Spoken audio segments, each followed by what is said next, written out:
Welcome to Work in Progress, Conversations with Creators. I'm your host, Logan Roy Speitman. On today's program, I have with me Kate Rusek, a really fantastic sculptor who just completed a major installation at Art City in Tucumcari. We talk about that and also her work on Saturday Night Live and many other things.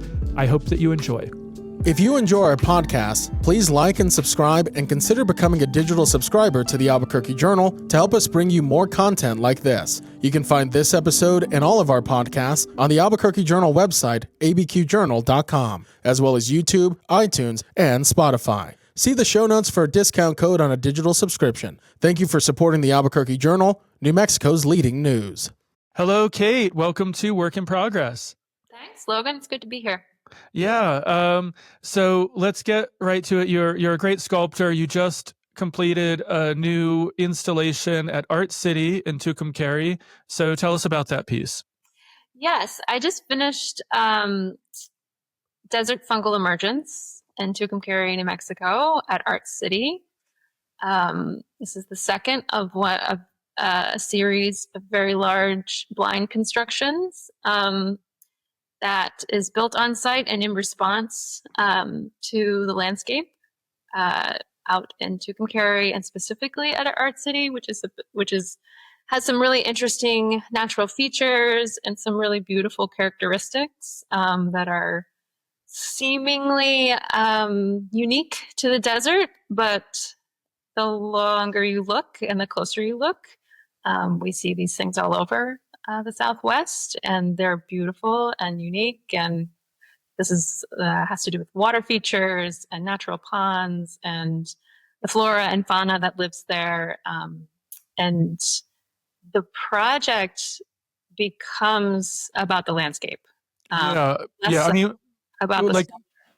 Yeah, one thing I really love about your work is how organic it is, and you really are responding to the landscape. I want to just say, because you said it's a blind construction. It doesn't mean that you're blindfolded. It's actually using blinds like office, like vertical or horizontal blinds. So talk about that. It is. I've been working with Venetian blinds, or like the mini blinds that go up and down. You pull them with a cord. Both loved and hated in the built environment. They're a bit austere. They're a bit sterile. They kind of remind you of doctor's offices or, anonymous office spaces, or the sort of forgotten room in your home that you're kind of using as a temporary solution. But they're also that sort of like kind of redheaded stepchild kind of forgotten nature of the environments that we inhabit and we spend so much time in often in very meaningful ways. That's really rich for me in terms of like conceptual content. But the physical aspects of the blinds are also really interesting to me as well, because yes, they're very specific to each window and all that kind of stuff, but the aluminum itself, it's almost so low grade that the standardization from company to company, from time period to time period, the paint finishes, all that kind of stuff, makes each kind of like forage find of, as I'm gathering them in the world, very specific. And then it offers sort of like a diversity within this uniformity that enriches the work when I sort of metabolize it through these sculptures. There's tension built into to each individual slat. There's a slight curvature to it. And for me, that really brings me back to like the essential nature of what this thing is made of. It's made of aluminum, which comes from the earth.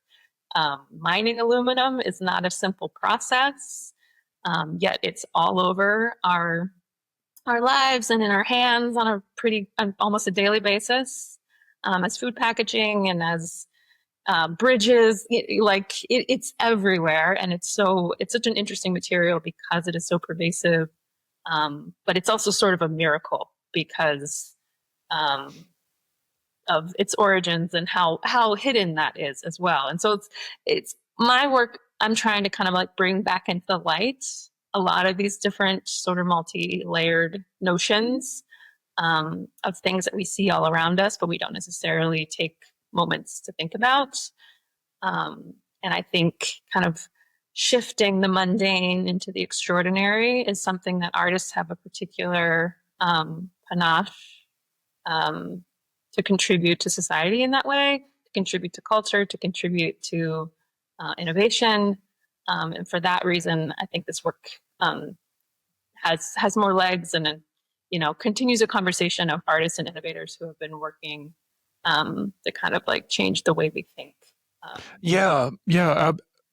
Absolutely. And I think we'll probably put up some images on the screen of the work people can see. So you're kind of cutting up the aluminum slats, making them into rings, and then assembling them into these net-like structures that really kind of bloom and become, I guess they're inspired by the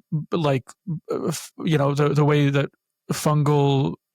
funguses emerge, right, and grow. Yeah, and I mean, I think more in like larger than that, just organic architectures in general, the way that plants and animals and fungus, like the fungal kingdom, is this sort of still this murky, mysterious thing for us to understand. The way that nature builds is something that I'm continually trying to understand, and knowing I never will, but to emulate, to kind of act as, or do my best impression of, through the construction and the craft of my work. The building of my work is important, because that sort of seeds a different type of knowledge. But yes, organic architectures, coral structures, phytoplanktons, diatoms, all these things that like are tremendously complex, and kind of bring this beautiful harmony into just the natural world, and by extension this world that our entire planet that we are sustained by. There's so much sort of like hidden beauty, hidden like maximalism and complexity, and it all works in a way seamlessly that seems just like it just magically appeared, but it is a functional system.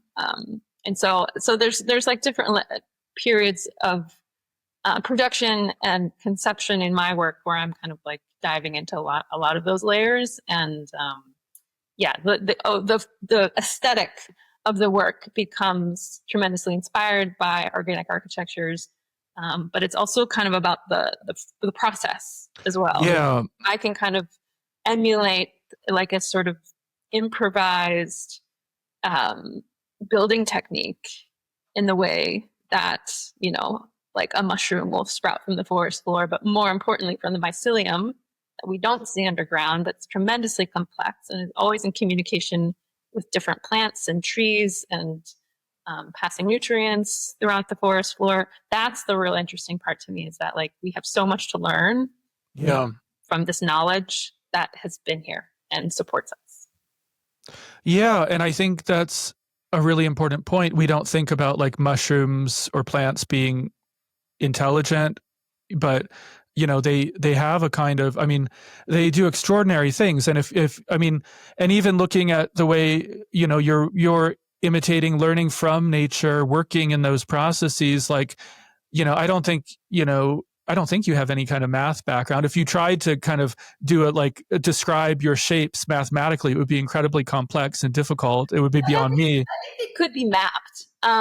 It could be, but my point is that like you can create these shapes without knowing the math, which I think it's something like I think about like Buckminster Fuller, right, who did those geodesic domes. He talked about he would look at dandelion puffs and say how can nature create this perfect geodesic shape, and it's because it's little bit by bit it makes it, and it's that's biomimicry, and like we have new words and new vocabulary and more sort of like nuanced, this isn't new knowledge, of course, like we have cultures, indigenous cultures, people living closer to nature have known these things for a very long time, but like the scholars have more words now, and that's good. Language helps us develop. If we can understand the concepts, more people can be welcomed into them.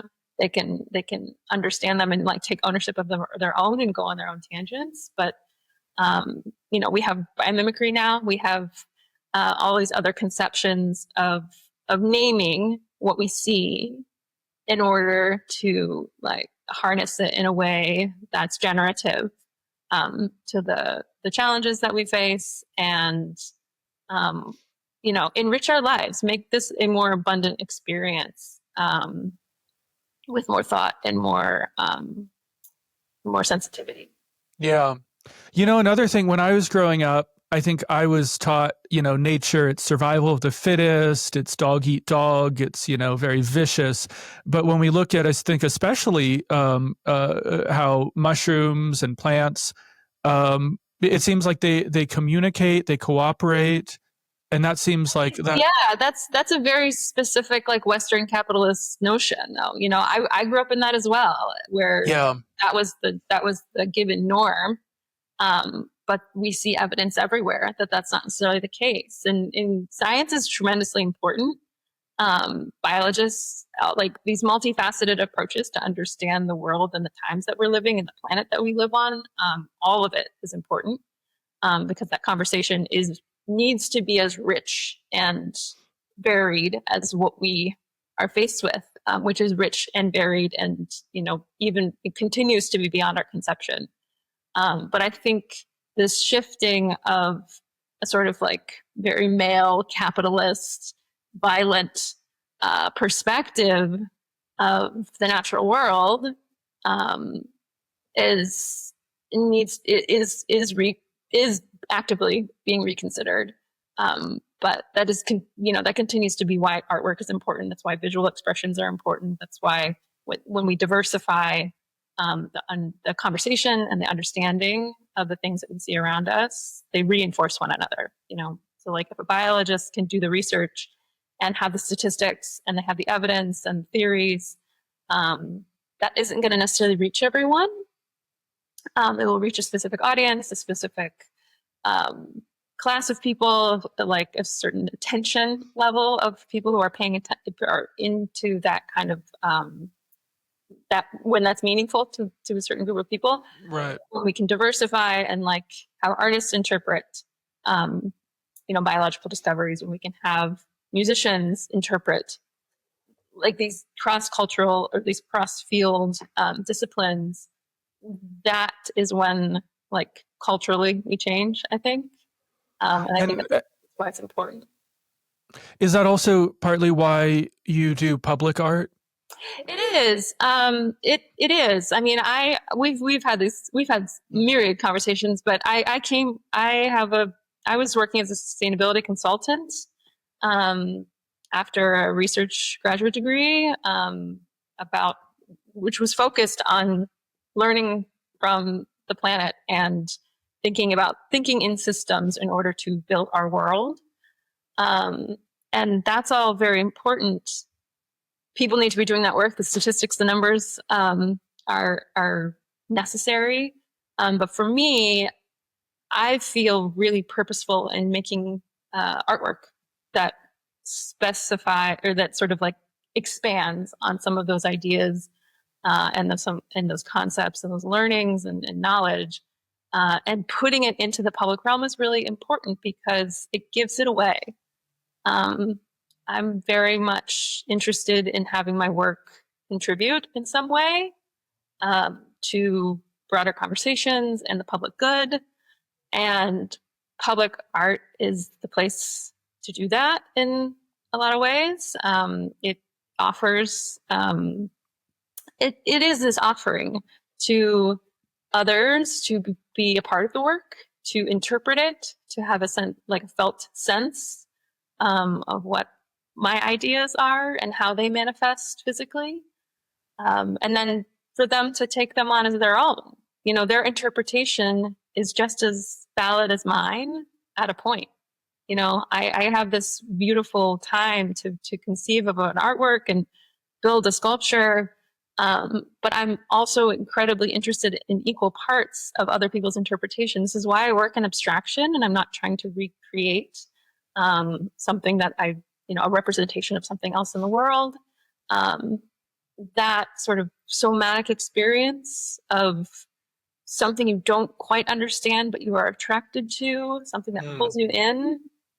taps into the sort of sensual nature, the senses that we possess, and don't necessarily, they don't serve a capitalist function most of the time for you to like feel something deeply or to be challenged or to hear something or touch something never experienced. Those are free. Our senses are free. Our sensual experience is free. And in that way, it's very democratic and it's accessible to everyone. And that's another aspect of public art, is that it is free and it should be accessible to everyone. And it breaks down any kind of like class system or education system. Like if you have like the ability to get to this thing or even just see it, even images of it, it is yours. Like you get to have some part of it. You get to have an opinion about it. You can like it or not like it. You can be attracted to it or repulsed by it. But all of that is data. All of that is something. It is not these intangible things that make us think about more than what we would have thought about before. And that sort of jumping off point is just it's hard to replicate in other experiences or mediums.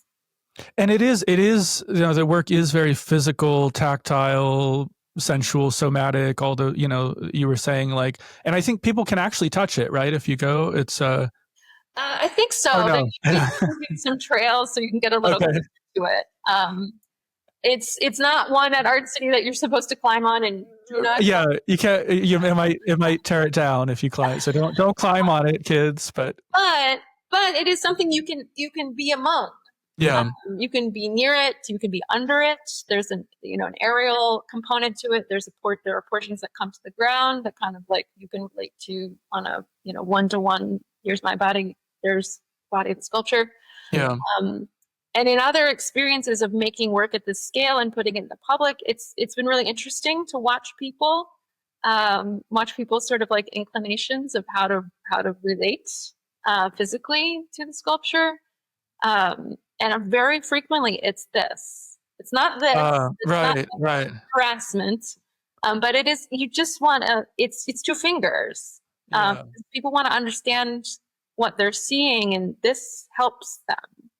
This connection between sight and touch has been a really interesting observation, and it continues to inform my work in terms of the sculpture that I'm making now, and I'm continuing to make, because it continues to be sort of meaning making for us. Yeah.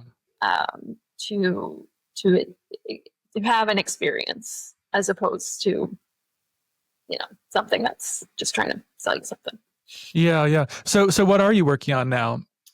I'm in a really nice sort of like dilation in right now. I'm in a residency in upstate New York called Melee. And they have very little expectations, as artists should have a rest. And this is how the ideas formulate. It is like, vast. For me, it's a vacillation between like, obvious output, I guess, or how to say that, output, production, visual things that you can see, touch, and like experience. Those, for me, I need to have the vacillation to kind of understand what those things mean. And often that happens at the beginning, pre-production, creation of sculpture. But also it happens at the end. Working in abstraction is a gift, honestly, because it allows, yes, I can put it in the public and someone else can have an opinion about it and they can have a reaction, and that's something I'm offering. But it's also an offering to me to understand, like, how is this growing in my mind? Is it complete? Is it the beginning of something else? Is it something that is a conclusion?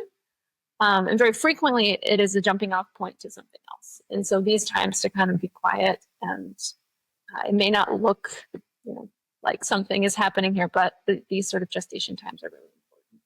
Yeah, I think that's important to probably for most artists. Everyone has a different method of working. I know even me as a writer, I might spend days not writing, and then it's like I write all one night, but it's that all that time it's been kind of stewing in my mind, my ideas about things. And, I think that's really, I think, people who aren't artists or writers, they say, oh, it looks like you're not doing anything, but you are, that's when you're working the hardest sometimes.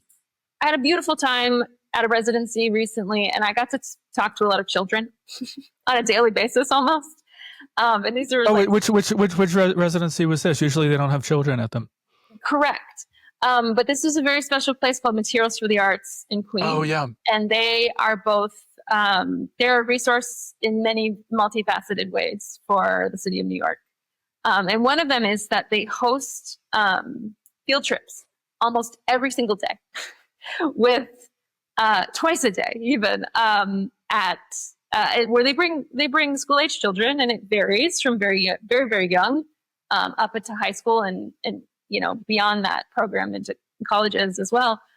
But that meant I got to talk to young people and explain to them, maybe in like 5 minutes, sometimes in 20 minutes, that I'm at my job and I am doing work here as an artist in the same way that your like mom or dad or your caregiver might, go to work every day. And I think it's important for artists to speak up in that way, that like, this is our, we are contributing to society in the same way that doctors and lawyers are. It just looks different. Yeah. And one can argue about the essential need, but I would argue that the essential need for artists, doctors, lawyers are similar. And it is maybe a marker of a good society to think in those terms, where we value creative output and art as work. And I know it's not necessarily that opens like a longer conversation for sure. But you were asking about passive time. Yeah. And everyone in their profession, in order to be good at it, needs passive time. They need thinking time, and they need to like look like they're doing the work, and then they need to think about doing the work. And this is what it looks like for artists. Thinking about doing the work. And all professionals do this.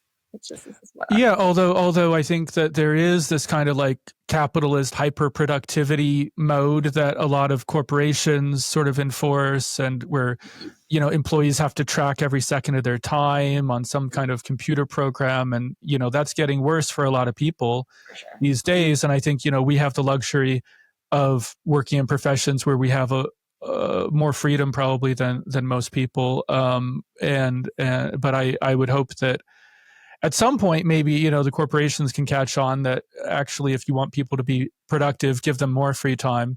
Yeah. I know there was, I forget, there was a country in Europe now, I don't remember where they actually went to like a 4-day week and found that people were just as productive. I don't know if you heard about that, but yeah, I think, there's it's a little bit of a tangent, but I would agree with you just in that I guess like the more freedom that people are given to become experts, to dive into their fields, makes them more productive. And it's not necessarily, productivity is definitely something that is a dirty word, but also it describes doing things. And yeah. We get back to Art City. I mean, that's something that kind of attracted me to the project, is that Matty Moynihan, he's out there. He has the opportunity to do this thing. For those that don't know, Matty is the creator of Art City. And he's very much of the spirit of, if I can make this happen, I'm going to do it, and let's see what happens. Yeah, he's a real hustler in that way. Yeah, but it's in a good way. Like he'll do what's needed to make a thing happen, Correct. Yeah. And I mean, I think it's that sense of fortitude and that sense of energy and inertia, that pushes people to achieve all over different careers and different expertise. And I think that looks different frequently for everyone, and it looks different in the creative fields. But he's very much of I share an affinity for that, because there's so much richness here in this experience that we all have, and it's quite short. And the more I think we can do to contribute and to bring our communities together and to uplift our friends who might need that little bit of support. If you've got that extra spirit to add, and I think we all do this. Like, we have the need and desire to support our communities and be ingrained in a community of people who support us. That exchange is tremendously helpful. Yeah, and I do want to say, for anyone listening who hasn't been to Art City, if you do get a chance to go there, and it's kind of on the way between other cities, it's really an extraordinary place, and I think it is a place to kind of unplug, unwind, spend a night, be among amazing, sculptures by some great internationally known artists like Sergio Cloti and you and many more. But it's like a really special place. There's a spa there, there's bonfires, and right. I mean, it's kind of like just a wonderful. Sprang up out of the ground like a mushroom after a rainstorm. Yeah. This is, it's just over a year old, and Maddie's very fortunate and has the resources to make this happen, but he also has he understands his community and who he can call in and hire to, really make something incredibly thoughtful and beautiful. Like the builders who created the site basically built this beautiful outdoor kitchen and this bathhouse, and it's just everything you need for a short stay. To be very comfortable and to unwind and be in this beautiful place, so that you can understand the place better. You can insert yourself into this landscape in a gentle way. That allows you to have that sort of attunement with the desert. And just because you said insert yourself into nature in a gentle way, I feel like this is like a good encapsulation of an ethos in your work.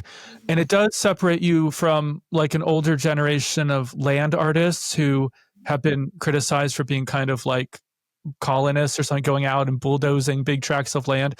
Is that something, you think about? Yeah, definitely. I mean, I'm an observer, at best I'm a forager, and a very conscious forager. I'm a guest here on this planet, and that's a good thing. That sense of awe, of being very small and very powerful and very destructive if I choose to be, is a very important pendulum for me. And that is definitely in the work. There are many stories I could tell about the way that I function in my studio. But the lightness of my work is important to me, and that means both physically and practically. I mean, at the sculpture Desert Fungal Emergence at Art City is tremendously light when you scale up to those dimensions. It's hefty.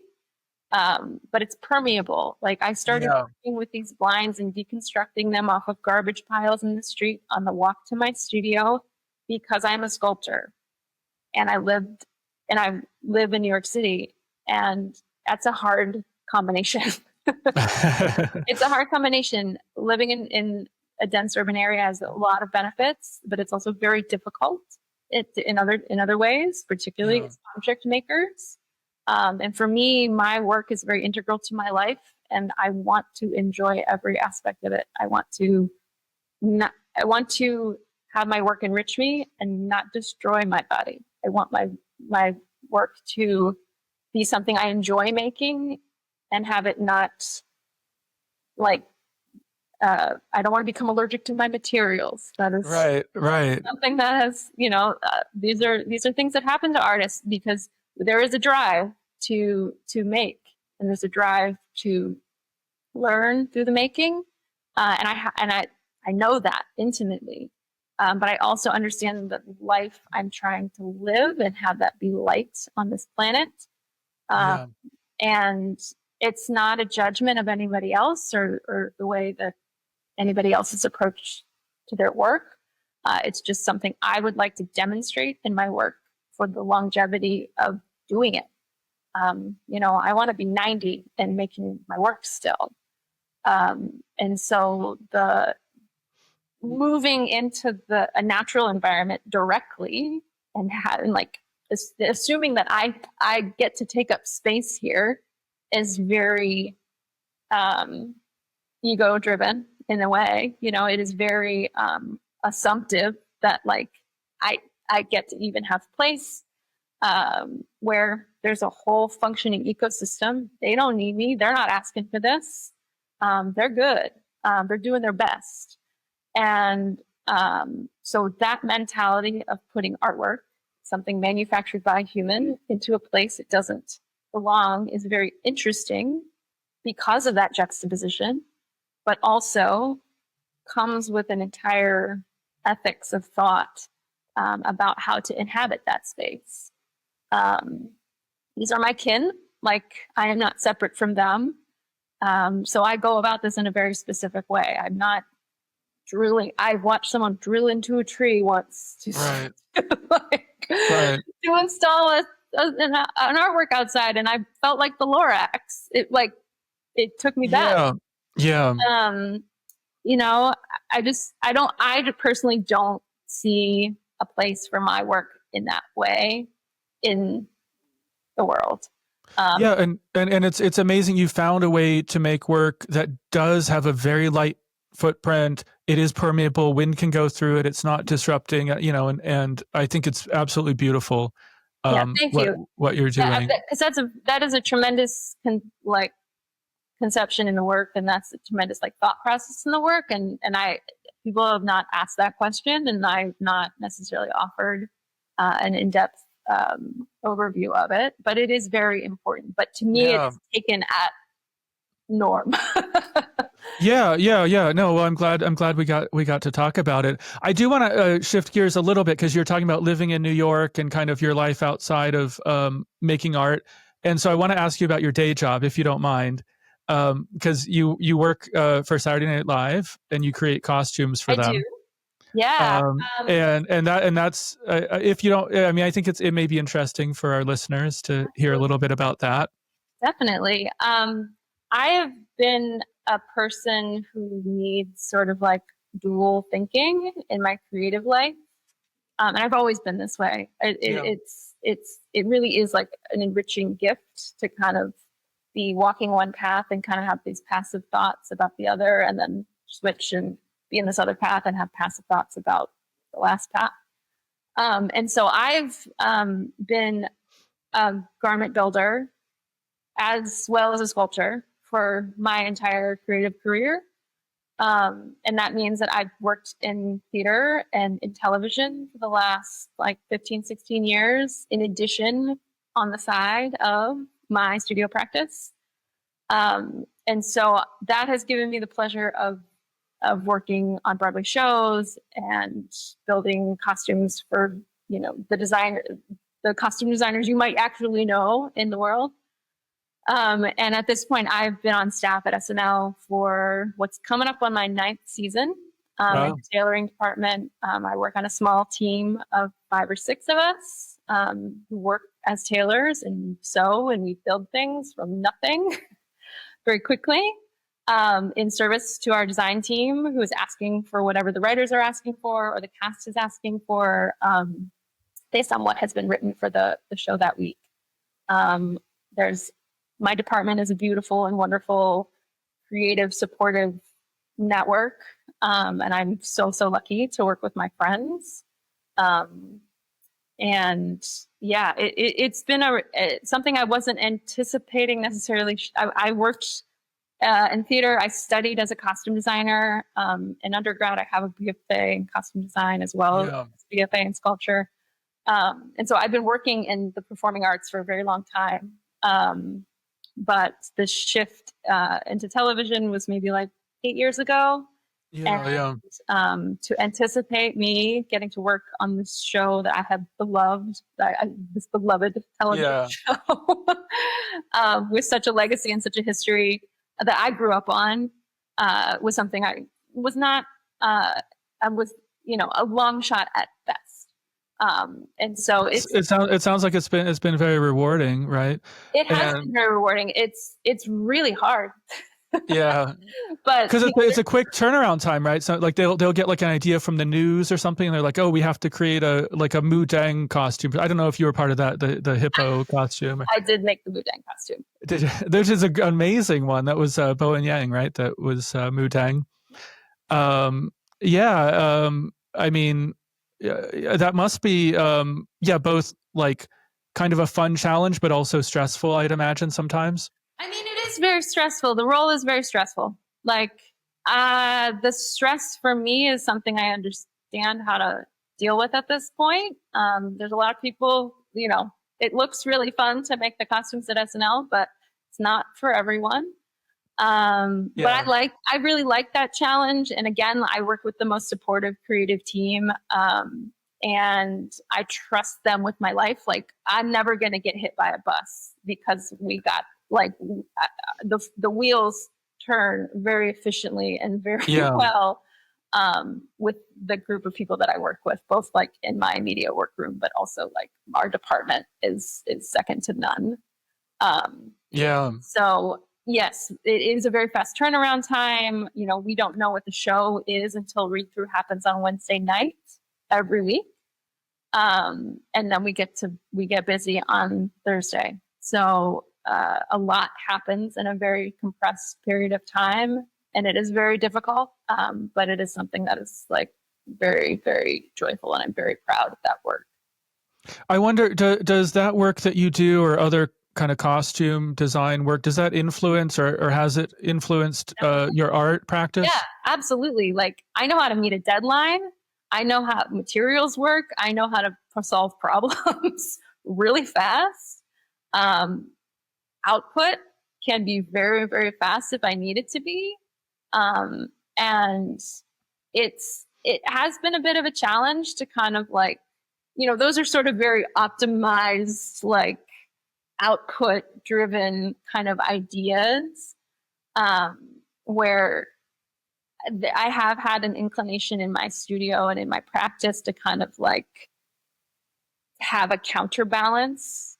But both things are in me all the time. Like, I know how to like get things done. How to communicate with other humans.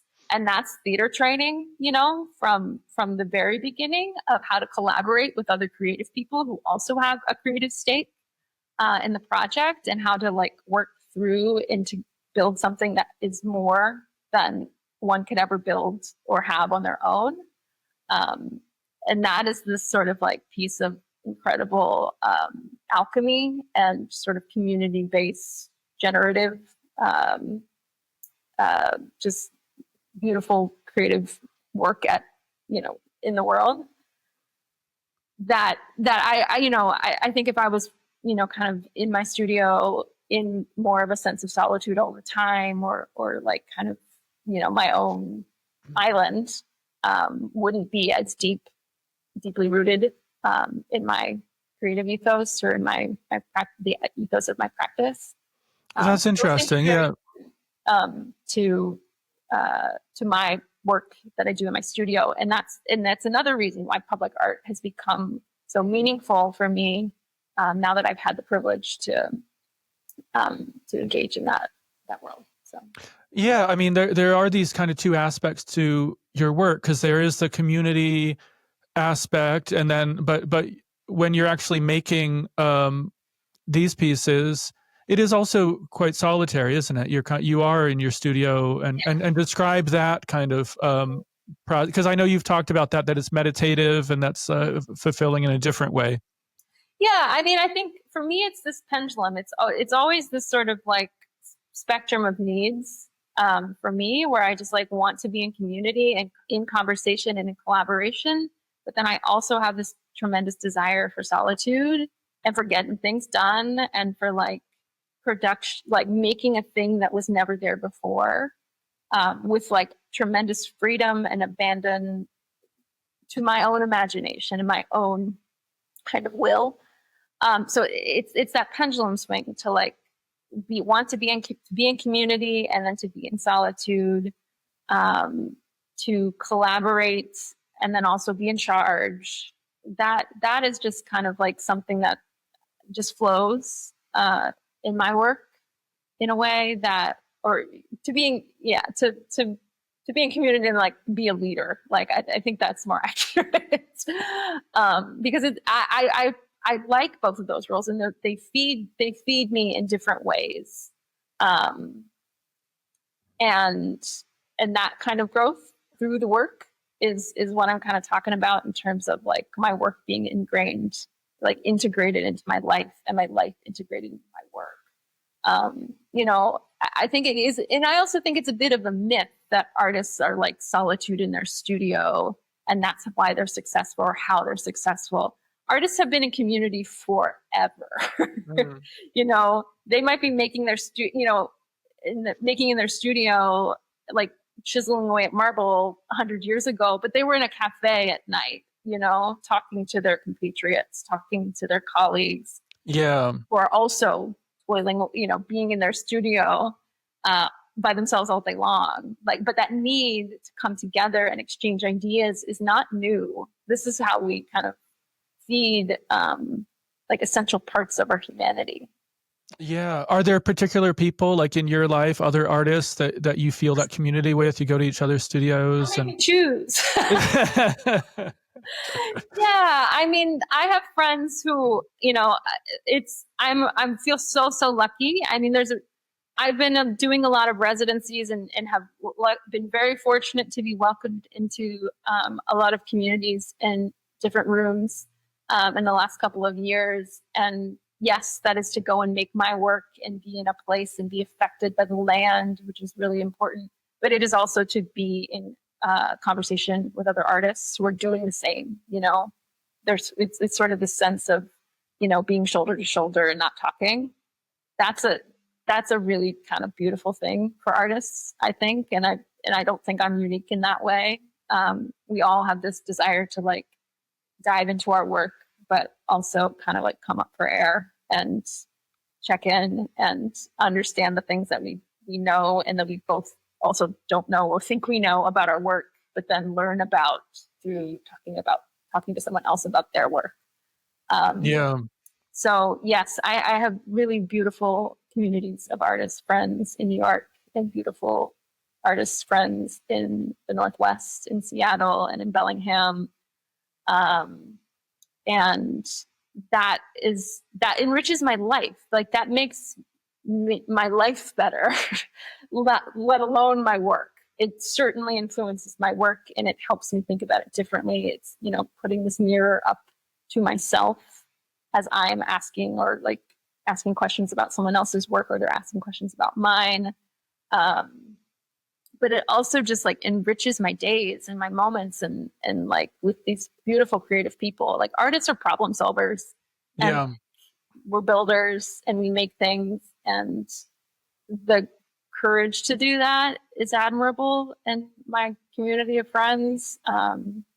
Like the bravery of the people I surround myself with is just like stunning to me sometimes.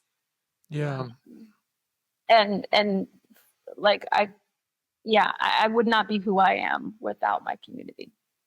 Yeah, that's so important. And it's not always easy to find community, but I think, if you're an artist, you got to go out and do whatever you can to find like-minded people. I think that's so important. And thank you for sharing that. And thank you for your work, which I think enriches us all. So, and I really appreciate you being here today. I've enjoyed this conversation. Thank you so much, Logan. It's been a real privilege.